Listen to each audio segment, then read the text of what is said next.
प्रणाम विद्यार्थी मित्रों, माधव विद्या संकुल ऑनलाइन टीचिंग में तमारुं स्वागत है।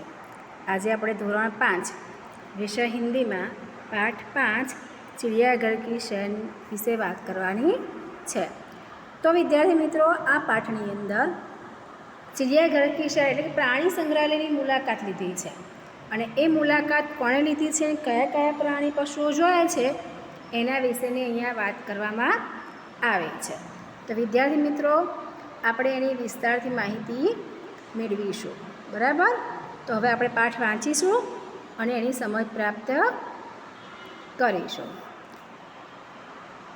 तो कल गीता अपने दादाजी के साथ चिड़ियाघर गई थी। उसने देखा कि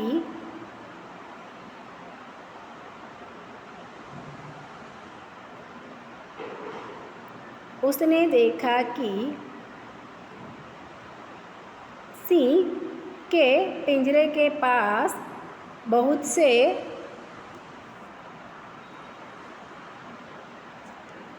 कल गीता कहाँ गई थी? अपने दादाजी के साथ चिड़ियाघर गई थी। वहाँ उसने सिंह के पिंजरे के पास बहुत भीड़ थी।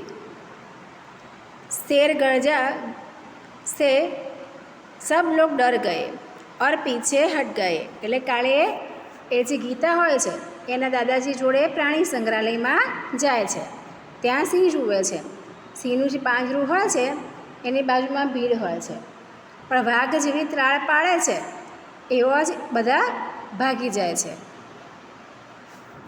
सामने लोग बंदर को मूंगफली और केला खिला रहे थे।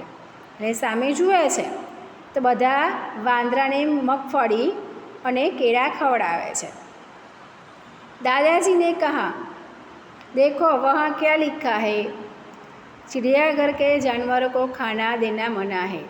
એટલે પ્રાણી સંગ્રહાલયના જે જાનવરો હોય છે, પ્રાણીઓ હોય છે, એ પ્રાણીઓને કોઈપણ વસ્તુ ખવડાવવાની સખત મનાઈ હોય છે। ગીતા બોલ ઉઠી, દાદાજી વહ દેખો કાલે મુંહવાલા બંદર। એટલે જો કે કાળા મોઢાવાળો વાંદરો ત્યાં છે। દાદાજીને હસ પડે और बोले, बिटिया वह लंगूर है जिसका मुँह काला होता है। એટલે કહે છે કે લંગૂર છે કે જેનું મોઢું કાળું હોય છે। એક જગહ ગેંડા, આ ચિત્ર આપેલું છે એનો આપણે હિન્દી શબ્દ બોલી અને પાઠ સમજવાનો છે। एक जगह गेंडा दिखाई दिया जिसकी नाक पर बड़ा सा सींग था। જે ગેંડો હોય છે એની नाक पर મોટું सींगड़ू હોય છે। साथ वाले बाड़े में कुछ लंबी गर्दन वाला जिराफ था जो धीरे धीरे टहल रहा था। એટલે બાજુવાડામાં જુએ છે તો જે જીરાફ હોય છે એ ધીમે ધીમે આમથી આમ આંટા મારે છે। गीता दादाजी को खींचते हुए आगे ले गई। गीता दादाजी ने ખેંચીને હાથ પકડીને આગળ લઈ જાય છે। वहाँ भालू दो पैर पर खड़ा था। એટલે કે રીંછ પોતાના બે પગ પર ઊભો હતો। एक तालाब में रंग बिरंगी मछलियाँ और बतख तैर रही थी। एक તળાવ હતું નાનું સરસ એવું। એ તળાવમાં માછલી અને બતક તરી રહ્યા હતા। गीता ने दादाजी को दूसरी ओर इशारा करके दिखाते हुए कहा, दादाजी दादाजी वह देखिए पत्थर चल रहा है। શું કહે છે કે દાદાજી દાદાજી અહીંયા આવો ને, અહીંયા એક પથ્થર જોવા મળે છે। એ પથ્થર કે ચાલી રહ્યો છે। दादाजी ने उसे समझाते हुए बोला, बिटिया यह कछुआ है। कैसे बेटा आ काचबो छे। इस तरह लगता है। वह जब डर जाता है तो वह अपनी गर्दन और पैर अंदर खोल में छिपा लेता है। જે કાચબાની ઉપરનું આવરણ હોય છે પથ્થર જેવું, એને ખોલ કહેવાય છે। खोल उसका रक्षक होता है, જે એની રક્ષા કરે છે। गीता दौड़कर आगे गई। एक बड़े तालाब में मगर तैर रहे थे। जैसे ही एक मगर ने मुँह खोला, गीता ने डरकर दादाजी का हाथ पकड़ लिया। એટલે કહે છે કે આગળ જુએ છે તો તળાવમાં મગર જોવા મળે છે.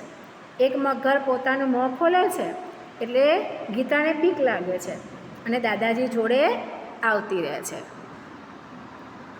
वहाँ कुछ और आगे बढ़े तो एक पिंजरा था जिसमें चिड़िया थी। गीता ने खुशी से ताली बजाई और कहा, वह देखो हरियल तोता। हरा रंगनो लीला रंगनो पोपट होय एने हरियल तोता कहेवाय. એટલે હરિયલ તોતાની જુએ છે ને તાળી પાડે છે. हाँ, और इधर देखो वह सफ़ेद विदेशी કાતુઆ હે. એટલે અહીંયા જો પેલા જે સફેદ છે વિદેશી પક્ષી કાકા કૌવા, જેને કાતુઆ કહેવાય છે. गीता चहक कर बोली, दादाजी की कुछ चिड़िया तो हमारे घर के आसपास भी दिखाई देती है, जैसे चकली होती है, वो हमारे घर के आसपास भी ये चिड़िया दिखाई देती है. पिछले साल पिकनिक पर हमने बाग में नाचता हुआ मोर देखा था. એટલે જ્યાં પહેલી વખત આવ્યા ત્યારે બાગમાં નાચતો મોર જોયો હતો. दादाजी ने गीता को बताया कि सबसे बड़ा पक्षी शुतुरमुर्ग है. शुतुरमुर्ग यानी कि शाहमृग ये સૌથી મોટું પક્ષી છે. की छाया में खड़ा है. जो पेड़ की छाया में खड़ा है वो शुतुरमुर्ग है. वो हमारा सबसे बड़ा पक्षी है. अब हम आगे देखेंगे.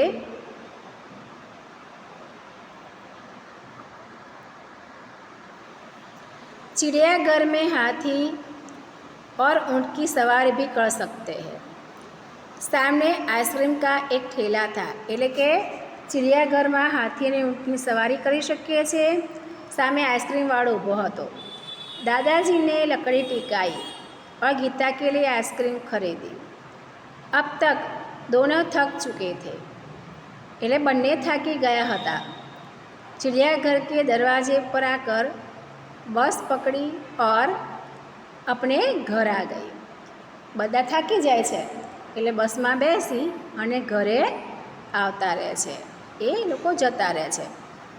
હવે આપણે જોઈએ શબ્દાર્થ. બરાબર, પાઠની સમજ પ્રાપ્ત કરી હવે આપણે શબ્દાર્થ જોઈશું. ચિડિયાઘર એટલે કે જ્યાં પશુ પક્ષીને રાખવામાં આવે છે એને ચિડિયાઘર કહેવાય છે. આગળ જોઈશું बाड़ा. बाड़ा यानी कि एक घिरा हुआ स्थान है जिसमें हम प्राणियों को बंद कर रख सकते हैं. आगे देखेंगे हम